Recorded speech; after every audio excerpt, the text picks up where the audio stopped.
하나님 말씀 이사야 19장 1절에서 15절입니다. 이사야 19장 1절에서 15절 교동합니다. 오늘 8월 3일 토요일 아침입니다.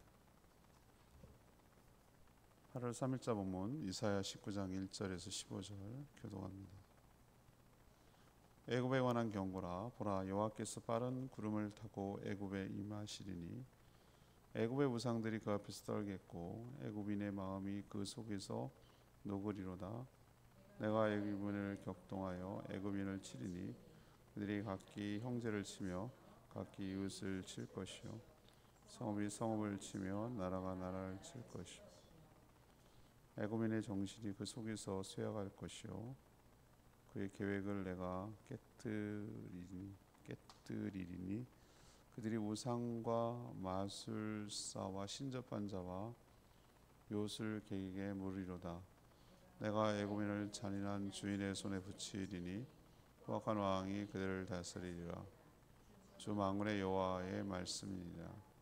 바닷물이 없어지고 강이 잦아서 마르겠고 강들에서는 악취가 나겠고 애굽의 강물은 줄어들고 마름으로 갈대와 부들이 시들게 했으며 나일 가까운 곳 나일 언덕의 초장과 나일 강 가까운 곡식밭이 다 말라서 난려가 없어질 것이며 어부들은 탄식하며 나일 강에 낚시를 던지는 자마다 슬퍼하며 물 위에 그물을 치는 자는 피곤할 것이며 세마포를 만드는 자와 배짜는 자들이 수치를 당할 것이며 그의 기둥이 부서지며 후손이 다 마음이 근심하니라. 수완의 방백은 어리석었고 바로의 가장 지혜로운 모사의 책략은 우둔하여졌으니 너희가 어떻게 바로에게 이르기를 나는 지혜로운 자들의 자손이라 나는 옛 왕들의 후예라 할 수 있으랴. 너희 지혜로운 자가 어디 있느냐.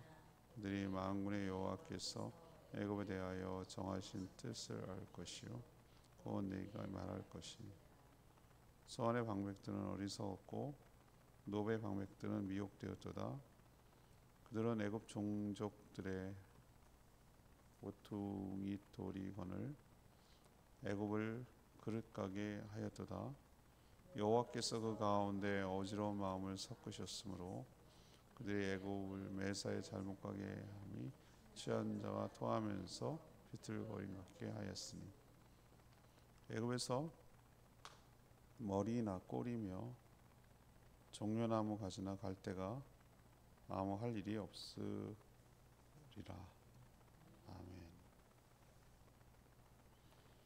이번 주 다음 주도 일부는 그 하나님이 열방 여러 나라들을 어떻게 심판하고 다스리는지에 대해서 쭉 설명하고 있는데 오늘은 애굽입니다. 애굽을 하나님 심판하시는데 구름을 타고 임하셔서 그들이 서로 치고받고 싸워서 나라가 혼란하게 빠진 후에 또 포악한 왕이 그 나라를 다스리는 방식으로 그들을 심판하십니다.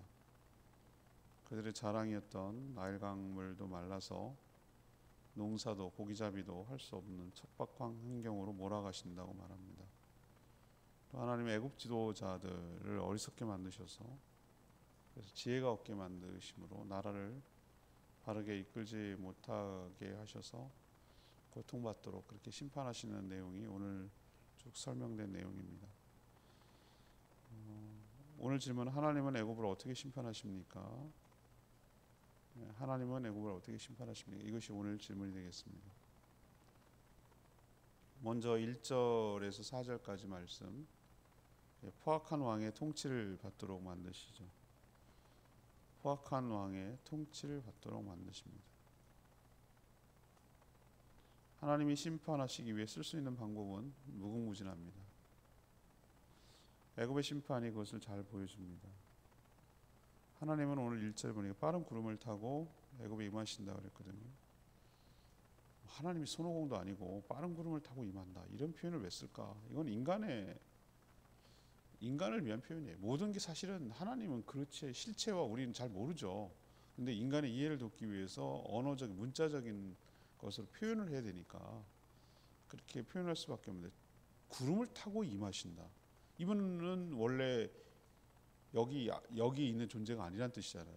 인간이 세계에서 생각할 때 하늘에서 구름을 타고 온다? 이건 초월적 존재다. 우리 여기에서 살아가는 우리 인간의 물리적인 세계가 아니라 그 너머 세계에 살아가는 초월적인 존재이고 또 구름을 탄다? 이게는 어떤 인간의 범상치 않은 강한 능력의 소유자라는 것을 이 표현을 통해서 보여주시는 거죠.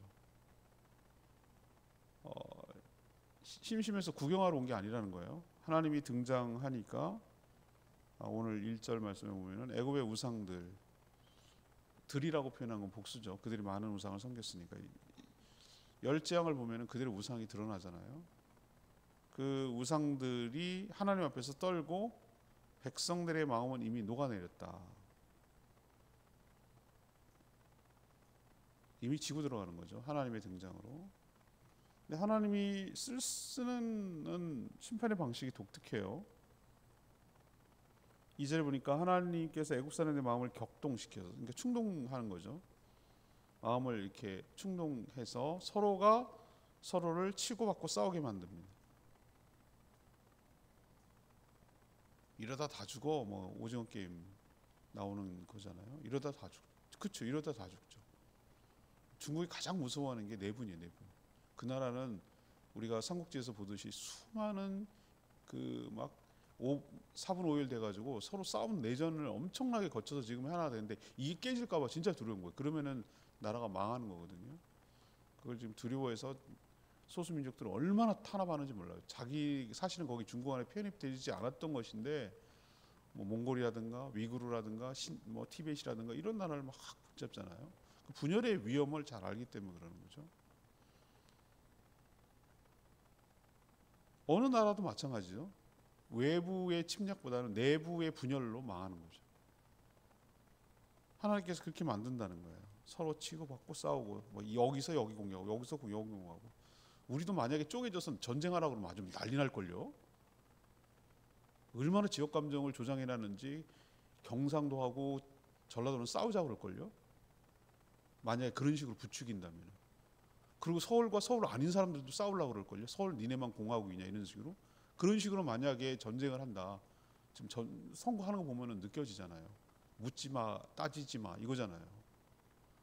이런 식으로 만약에 총칼을 들어버렸다 여기에 그러면은 우리나라도 별 수 없죠. 아주 그냥 폭삭 망하는 거죠.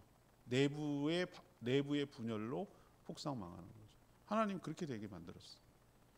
이러는 가운데 나라는 쇠약해지고 황폐화되죠. 내분이 일어나니까. 이런 난국을 타개하려고 애굽 백성들이 시도한 게 뭡니까? 하나님을 안 믿으니까 우상과 마술사와 신접한 자와 요술객을 찾아가서 온갖 무당이죠. 지금으로 치면 샤머니즘 같이 온갖 무당들을 찾아가서 도움을 청하지만 하나님께서 그마저도 뭡니까? 다 틀어버리신다고 그랬어요. 그 계획이 다 틀어지게 하십니다. 그리고 그렇게 혼란 가운데 등장한 인물이 통일은 시켜요. 그렇지만 아주 잔인한 주인, 그러니까 매우 포악한 사전에 나오면 매우 포악한 왕이 그들을 다스리게 만든다는 것이죠. 우리도 12.6 사태가 일어나고 말이죠. 드디어 우리나라 군부 독재가 끝나고 유신 독재가 끝나고 서울에 보면 오는구나 이렇게 생각했는데 지네가 해야 된다고 그때 막 상김이 등장하고 막 그러잖아요. 그랬을 때 어떻게 했습니까? 아니 전두환이가 쿠데타를 일으켜가지고 나라를 잡을 줄 누가 알았겠어요? 서로 자기가 뭐 이제 다음으로 민주화가 돼가면 자기가 해야 된다고 막 서로 지네끼리 싸우고 있는 그때의 명분을 뭐라고 삼았어요? 이런 무질서와 말이죠. 이것을 딱 장악하고 해야 된다고. 그리고 그 명분을 들어가지고 쿠데타를 일으킨 거잖아요. 사실 지가 대통령이 되고 싶은 거지만 아무튼 이게 악수를 두는 거죠. 이 꼴이에요 지금. 그 혼란과 했으면은 제대로 된 왕이 나와야 되는데 오히려 악수를 둔 거예요. 아니한만 못한 세우면 안 되는 왕이 포악한 통치자가 그를 다스리는 그래서 허망한 꼴이 되고 더 고통스럽고 그렇지 않아도 힘든데 더 힘들어지는 그렇게 되는 것이죠.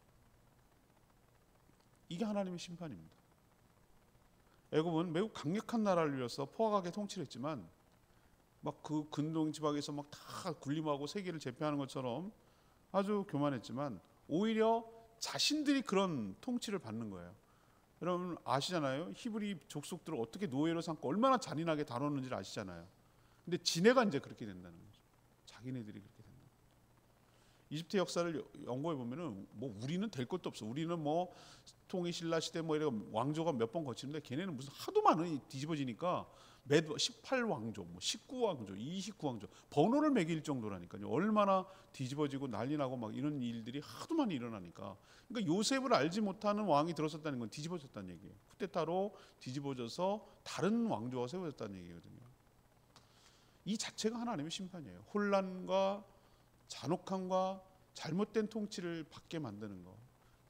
지도자 한 명 잘못 세우면은 세계 여러 나라들 보세요. 지도자 한 명 잘못 세우면 얼마나 백성들이 고통을 받는지 우리는 여실히 느끼고 있잖아요. 수없이 많이 봤잖아요. 이게 자체가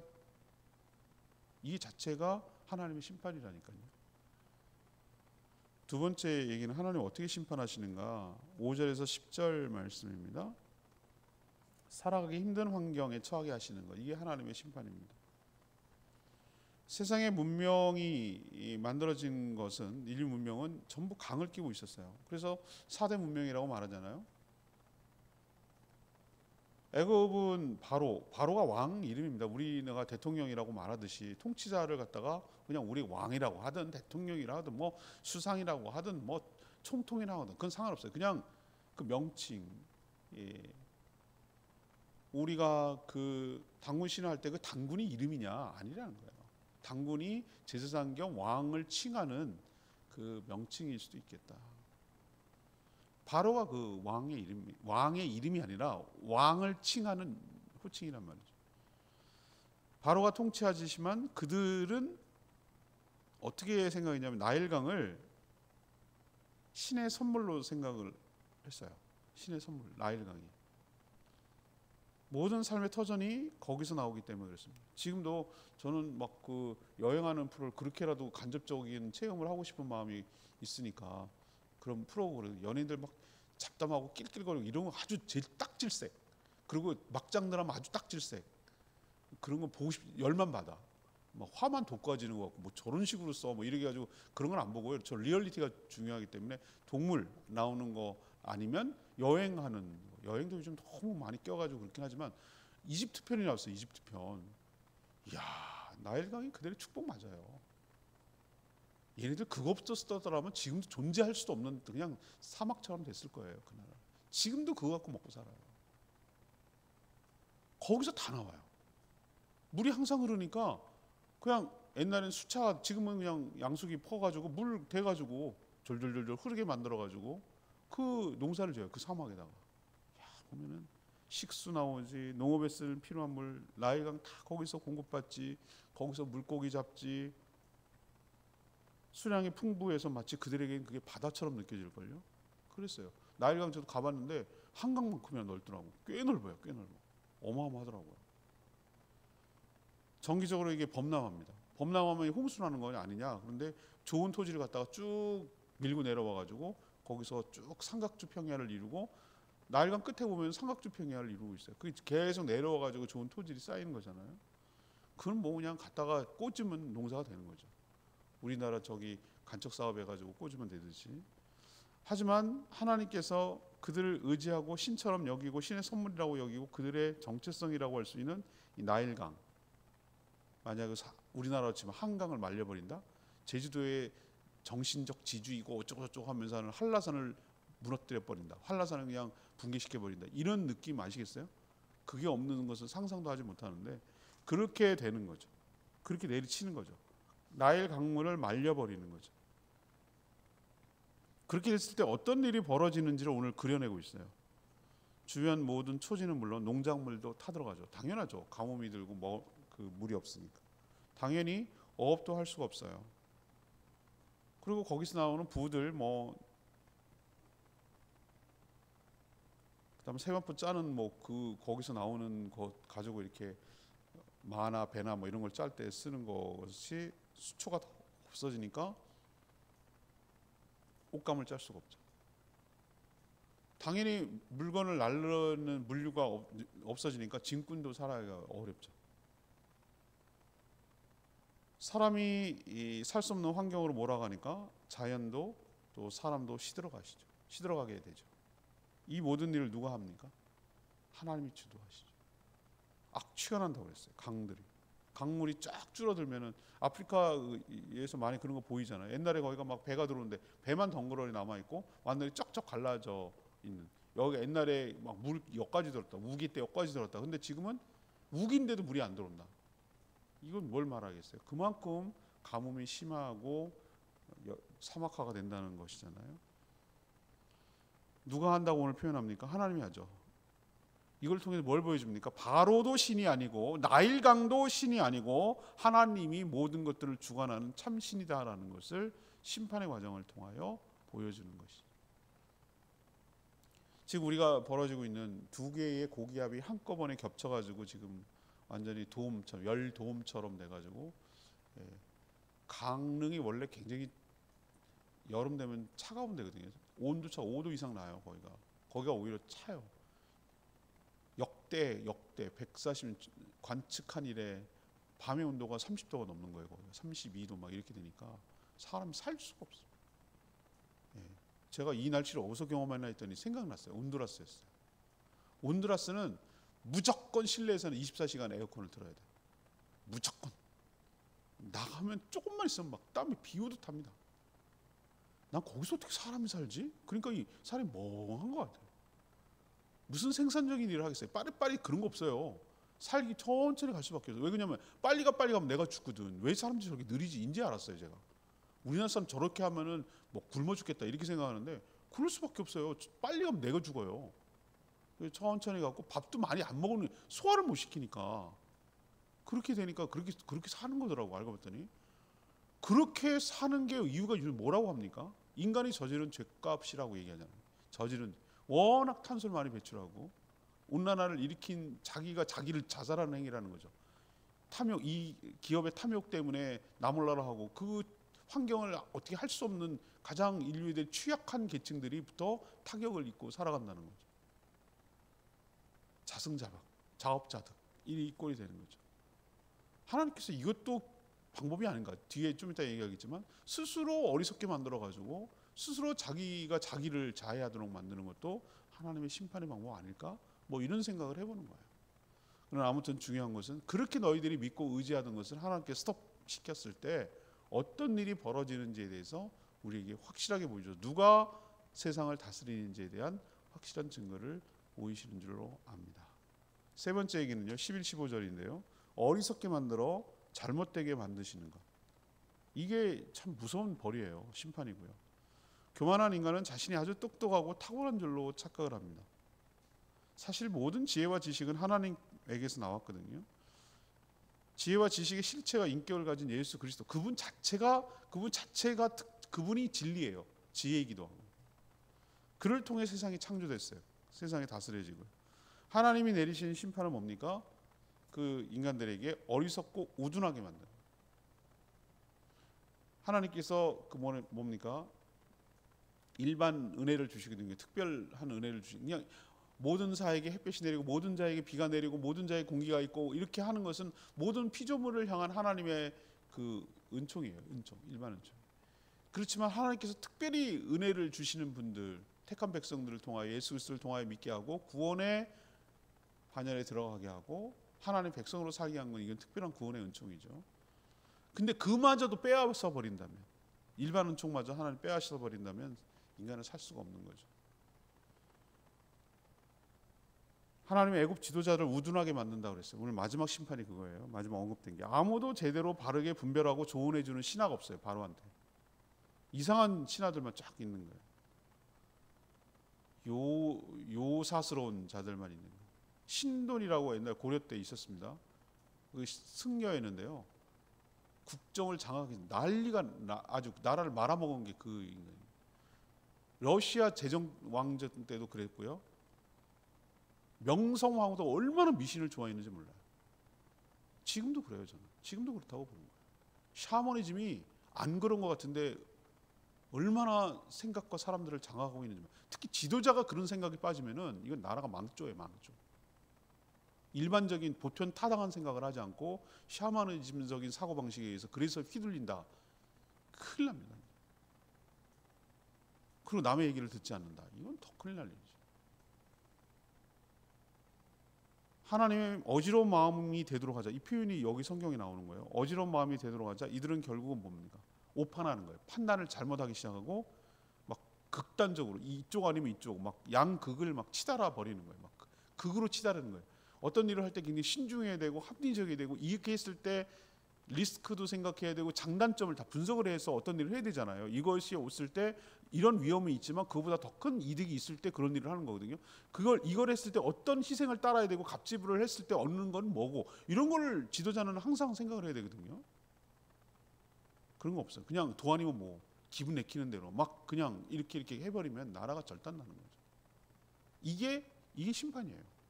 이게 심판이라고 오늘 묘하고 있어요. 그러자 자기에게 자기가 속죠. 마치 오늘 표현에 의하면 술에 취한 자가 비틀거리며 걷는 것처럼 나라가 그 지경이 돼버렸다. 둔해진 백성들이 할 수 있는 것은 아무것도 없어요. 이 자체가 무서운 하나님의 심판이라는 생각 못하죠. 다 그렇게 살아가니까. 이런 상황 속에 처하니까 그게 뭔지도 몰라. 객관적으로 딱 떨어져가지고 줌아웃 해가지고 우주적인 시각에서 자기들을 객관화시켜서 볼 줄 모른다니까요. 그 안에 빠져버리면은 몰라요. 우리나라를 객관화시켜서 제3자에서 다른 나라에서 우리나라를 봐야 돼요.